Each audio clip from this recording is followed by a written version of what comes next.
Welcome to the Commercial Real Estate Report. I'm your host, Chris Berg. I'm the head of business development and land acquisition here in California. With Abernathey Holdings, we do Class A self-storage development in Arizona and California. Special guest joining us today. He's been in real estate, financial services for over 10 years. He's actually the president of Abernathey Holdings, Matt Halvorson. Matt, great to see you. Thanks for giving us some time, man. Yeah, thanks for having me on, Chris. So let's talk about the genesis of your journey to Abernathey Holdings. I know you met Andrew a while back, but just kind of walk us through how you said, okay, this Abernathey Holding things, let's go. Yeah, so I got started in financial services, really the life insurance business. And in that, I always just kind of had a knack for real estate as well. So started buying some single family homes, got a contract for deed lined up, then kind of parlayed that into some twin homes and just kind of started growing a small portfolio. And in that, I've always been, meeting more and more people that are involved in real estate and was introduced to Andrew. And first off, I was always the youngest guy in every room I went into. And then Andrew was sitting there, and all of a sudden there's somebody younger than me dreaming bigger than I ever imagined. So, we got to know each other, really kind of hit it off. He was working on some larger commercial projects that, I had aspired to get to someday. And I threw out there to him, hey, if you ever have a partner or you need an extra partner on a deal or somebody drops out, let me know. 2 weeks later, he calls me and says, hey, a partner just dropped out on a deal. We close in 2 weeks. Are you in? And that was kind of the linchpin of I've got to make a decision here. And I remember when I joined in, LLC, everything was already set. And it was kind of just blind faith. And it was, do I trust this or not? And I had such a good feeling that I said, all right, let's hop in.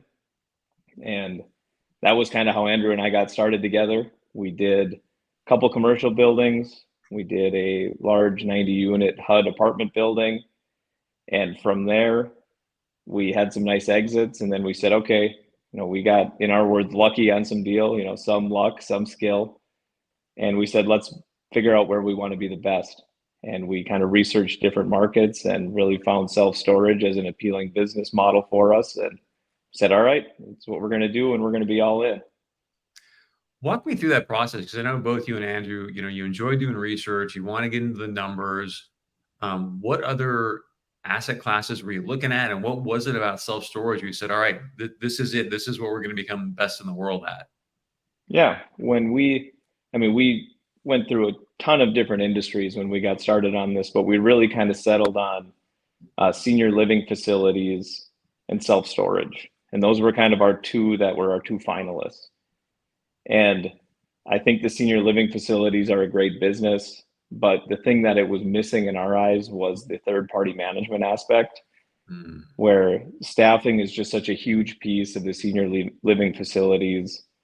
And with staff comes a ton of management. And that's something we had learned from some of our mentors is, any assets that you can hold with the less number of employees, it's going to be a smoother running business. And with the self-storage business, not only does it only take a couple employees to manage a facility, we can also bring in a third-party manager that's got all of the efficiencies, the pricing, and the things in the market that can make us more efficient and allow us to focus on being the best real estate or self-storage developers that we can be, not necessarily, a manager, a developer, and kind of every single hiring, HR, headquarters, all of the different things that go with running all of those operating businesses. So what was the timeline there? Because when did you make the decision on self-storage? When did you then go, okay, we're going to work with public storage? And then when was it when you bought that first piece of dirt in Arizona and now you've got a site up and running that is doing really, really well? Yeah, and we're going to go down memory lane, so I might be off slightly on some of these. But it would have been 2018 when we had our exit from the real estate in Fargo. And when we were really starting to do our research, I believe it was 2019, we closed on our first piece of dirt down in Gilbert, Arizona. And took that was a educational process because we not only had to get the land entitled, we also had to annex the county land into the city of Gilbert. So we got kind of a double whammy on our first swing there, but that really kind of allowed us to learn, first off, what we know and don't know in the development game, and then also just how long some of these things can take. And from there, broke ground on that facility and just kind of been rolling with it ever since. And then the public storage conversation, like how did Yep. that start? And when did you finally go? I mean, and I know again, we've got our incredible, I always keep this book right here on my desk, but our incredible mentor, Gary Theraldson, right? I mean, that was the same model he used with Hyatt and Marriott. So I get that he obviously probably had a big piece of that conversation, but walk us through some of those conversations when you finally said, okay, this makes sense for us. Gary's advice was pretty simple, as a lot of his advice is, but it's also great advice. It was stick with number one or two in the market. And from that, that was public storage and extra space from a volume capacity in the business. So we looked at both of those options. Extra space had been doing the third party management longer, which was more attractive to us at the get go. But public storage, when we met with them, we just got a great feeling. They were being a little bit more competitive, being newer into the industry, and they were also the largest. So when we added all of those things together, we just kind of said, let's go with public storage. And we haven't had any reason to look anywhere else this far, which is great. No, and it's been great working with Joe Dreisky. I mean, he's our, I guess, point of contact, if you will. And it's incredible because, and I love your feedback on this, but you get into this business and there are so many pieces to the puzzle, right? I mean, finding the dirt, getting it entitled, then how are you going to lay out the actual site? And it's just great to talk to Joe because he's been doing this for so long and he starts to turn over the rocks in different ways and that you maybe don't think of just because you don't have the experience. And he starts showing you different pieces and you're like, oh, okay, really good point. I got that. So has it been, I think, exciting and yet surprising to you when you go, wow, there's a lot more different pieces to this puzzle than maybe you anticipated when you first got in? Definitely. And that's part of with, a simple example here would be originally we never wanted to look at going underground with any of our storage facilities. It was something, on Gary's advice, he had never done it in the hotel space. Obviously, you're not digging underground to put hotel rooms. And just was kind of something out of our element, but kind of leaning on public space or public storage's expertise and what they'd done in the past, and really just showing us that, first off, how the numbers have performed when they've gone underground with some of their facilities, and actually some of the economic savings that can come with utilities. I mean, it's hot here in Arizona, and if we're 2 stories underground, we're actually mitigating a little bit of the heat exposure, which allows us to keep some of those costs down. So some of those things we've kind of said, hey, we're never going to go underground. And then we have a few more conversations with Joe and we say, okay, maybe we will. And now we are. So there's just things like anything in life. We think we know everything until the more we learn, we know less. Well, it's been fun talking to Joe too, because as you know, I played football and I played with Bill Walsh, who obviously was the genius in football. And he would come in at halftime and say things like, okay, guys, we need 10 more first downs to win. And you're like, first downs? I mean, what? And it's the same thing when I talk to Joe, like he just sees it through a completely different lens. And you're like, oh, okay, those are the first downs we got to get here in order to make this a successful site. So want to share a quick comment and dive another piece, but Store says, hey, I completely agree with you on the senior care assessment, what you said earlier. So if you want to comment on that, great. And then I just want to dive into also your role with Abernathey Holdings is you're doing a lot of the finance, talking to a lot of banks. So if you want to comment on what Store said there, great. And then let's get into some of those conversations you've been having with banks lately. Yeah, I mean, when we hear some of the stories that Gary has with the HR that he deals with, having thousands of employees running all of these hotels. I mean, he has a whole division. I mean, he has to just to run all of these employees. And as we look at our plans going forward, it allows us to keep our team a lot more lean, not having to have such a huge management and human resources team. So I agree with that. And that would have been the route we would have been going down had we gone the senior care facility route. So Store, thank you for that comment. And again, let's dive into the combos with bank lately. We all know rates are up. So it's been really fascinating as I was just at the SSA, and I actually would love to get your thoughts on this because when the gentleman said it, you could feel the oxygen almost get sucked out of the room. So there was a gentleman there, and I don't remember who it was exactly, but it was a roundtable discussion, a panel conversation, 4 or 5 just incredible people from the business. And at one point, he's like, "You know what? I think we might just start buying paper. I mean, that's we're getting better returns right now doing that." And you could just feel like, "What?" So, just your thoughts on that, and some of the conversations you would have with banks lately. Yeah, I would say interest rates going up, it's kind of just causing us to relook at every deal in a little different light. And one of the things you and I have discussed in the past is debt service ratio becomes a bigger conversation as the cost of funds is going up. So we might look at a project and secure a deal where we have a 25% down payment, and interest rates take a 200 basis point hike over the time before we sign a term sheet and initiate the financing. And all of a sudden, to meet that debt service ratio, we might be at 29% down on that project. So it's really causing us to relook at how we're going to work on some of these deals. And it's making the conversations, more interesting. One of those things that you wish we would have been hitting the ground running a few years ago, but at the same point, the competition was a lot higher as well. So there's give and take in each of these. All we can do is deal with the circumstances that we're in. A lot of lenders these days are looking for depository relationships along with debt. So that can create some hurdles as you're a developer going through this. If you hit capacity at a bank and now look to make a new relationship, sometimes they want 10 to 20% of the total loan sitting in deposits at their bank to be able to make that loan. That adds to almost an addition to the down payment you need to be looking at on some of these deals. So it just creates an interesting dynamic as we approach each deal. Pretty incredible stat. Corey Sylvester from DXD Capital put this out fairly recently. And I think this is accurate, Matt, or at least it's close. But he said that coming 2024, 60% of self-storage loans, the DSCR is going to be less than 1. It's projected in what he said, which I just was like, holy cow.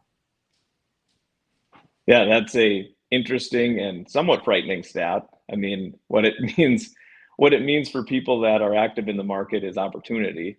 That's the way I look at it. But yeah, most lenders these days are looking for 1.2 to 1.3 debt service ratio. And if you're not meeting that, you can technically be in default of your loan. And it doesn't matter where you are in the life of the project. If you're not servicing the loan, the banks can default on that. And it's going to create opportunities for those that are well capitalized looking for opportunities in the market. You know what? This seems obvious because you and I are kind of junkies in this business, and I don't like when I watch podcasts and people are using acronyms and I'm not really sure on what they're talking about. So do you mind just explaining the DSCR and why that's important, and if it's below 1, why that's really important? Sure. Yeah. So debt service ratio, it's the income that you're making in comparison to what you're paying the bank for the bank debt. So when they say they want a 1.2 debt service ratio, for you to be in line on your loan, they want you to be making 120% of whatever that payment you're making to them monthly is. And if you're at a 1 or 100% debt service ratio, that means you're bringing in income exactly what you need to pay to the bank. So in theory, you're breaking even on that, probably a loss on the investment because of your down payment, but you're breaking even from a cash flow standpoint. And if you're sitting under 1%, that means you are bringing in less than what you need to pay the bank, which a lot of people can survive for a short period of time, but given a long time frame becomes very difficult. Thus, probably why the person in the bankers was like, hey, we may just start buying paper because there may be some opportunities in the marketplace for that. So Correct. If you want to comment on that, please do so. And then also, I just want to get your take on a big conversation again at SSA and a lot of other people right now is the fact where you've got extra space in life doing the merger. I'll just say the REITs in general, not to point anybody out, but the REITs in general, a lot of the public rates now are being cut pretty dramatically because they want to get that, cheap, or they want to get the customer acquisition. And once the customer gets in the door, then they start to raise rates. Well, the challenge for someone in your position, I'm presuming, and you can help explain this, is that when you go to the bank and you want to get it underwritten, in fact, we're looking at a site right now here in California where the public rate, I'm going to use kind of arbitrary numbers, but is around 230. But then you get behind the doors and it's more like 340, 350, but the banker just sees the public rate and is like, hey, Matt, I can't underwrite this. So how are you educating the banks going, look, I get that's the public rate, but this is what's really happening inside the doors? Yeah, I mean, the first part of that would be with our banks, most of the ones we're working with, we have good relationships with. They know the way that we look at business, and they know that we're relatively conservative in how we put together our numbers. So when we look at competitive rates in a market, we can't look at them in a vacuum and say this is what they're going to be, because a lot of times when we're having the discussion with the bank, we're 3 years away from 2 to 3 years away from opening doors and 3 to 4 years away from hitting economic stabilization where those rates truly matter. So when we're looking at some of these facilities, I mean, a good example I have is we have a facility that's in lease up right now in Arizona. And we plan to be at 30% right now, and we're sitting at over 70% right now. So we're really happy with how the lease up is going, and we really believe and love the area that we're in. We just purchased another piece of dirt a few miles away from that facility. And when we ran the comps before our first facility was open, the numbers looked great. Hit on every single thing. The IRR reports looked great. We really were excited about all of it. And now the closest competitor is ourselves, and we're in lease up.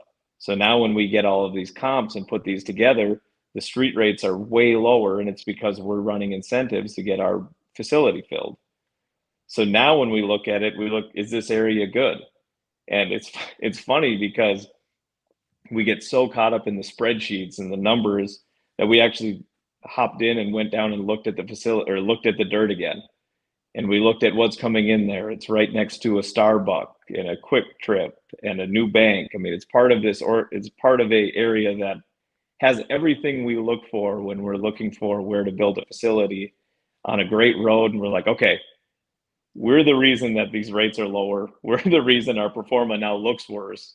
And that's where we need to go share all this information with the bank. As part of putting together some of the feasibility studies that we do, bring them more information. And one of the biggest things we've used is the success that we've had leasing up on the neighboring facility as, hey, we get that the rates look low today, but look at how much demand there is. We're over 2 times ahead of where we thought we would be during lease up. There's still pent up demand, and it's going to continue to grow with the new additions coming in the area. Just want to remind people that, hey, we are looking for dirt in Arizona and California. So if you're a broker out there, an agent, anybody that's got some land, you think, hey, that might work for self-storage, definitely reach out to me. It's very easy to do. Just CB at AbernatheyHoldingCo.com, and we'll be happy to take a look and potentially buy that piece of dirt from you. So with that being said, Matt, man, time flies when you're having fun. So I just want to give you a chance to talk about the vision of Abernathey Holdings. If someone was to team up with us as a broker and agent, we're not coming to California and Arizona looking to do one deal here or there. We've got a long-term plan, and we plan on being a really good client for people out there. Yeah, I would just echo everything you've just said. We're focused on, when we go into an area, we really want to do multiple numbers in there. And we just believe that if we have 2 facilities in one small pocket versus having 10, we're really increasing the value of that portfolio. And it's more efficient from a management perspective for our third-party manager. It just creates better dynamics all across the board, and especially with having our own construction team and some of these things. So when we kind of identify an area and we say, hey, this is a city in Arizona or a city in California that we really want to focus in, we're not planning on going there and doing one facility. We're planning on going in there, doing a good job. And one of the things that we've also realized is when you build a nice product in a city, they're more receptive to you going through a second time, because they've seen the product that you've brought. They've seen that you haven't caused problems. And we all know that there are developers that get bad reps. We want to be one that has a good rep, so that when we go back to a city and say, hey, we're back for another one, that we're met with a welcoming handshake, and not kind of getting shunned out of the door for wanting to put up another self-storage facility. Last question for you. It sounds like it's been about 4 years that you've been doing self-storage, right? So I think we all go into something, with kind of an idea of what it's going to be. What have you loved most about being in self-storage, and what's been most like, whoa, didn't know that. This has been surprising. I would say the thing I didn't know, which is the easier one to answer, was just timelines. It's, I mean, everybody says development takes a long time, but until you're living it for years, you really start to realize the amount of patience that you need to see these deals through. But the best part is the rewarding piece of, you know, when we were driving by that dirt to make sure we wanted to close on it, and we drive right by our facility right on the 202, and you're pulling up and you see a beautiful 3-story facility sitting there. It's really a sense of ownership and a pride in what we do. And it's pretty cool to be sitting looking at a spreadsheet one day, and then you fast forward a year later and you go look at a huge building that you and your team have put together. It's cool to really kind of see the outcome of some of these things. So well said. I don't think I've ever shared this with you, but when I first met you and Andrew, out in AZ, and had a chance to go see the site, like it takes your breath away. I mean, it's just like, whoa, this is not what I anticipated. This is incredible. It just like, so congratulations. And I'll give you the last word. Anything else you want to add or share?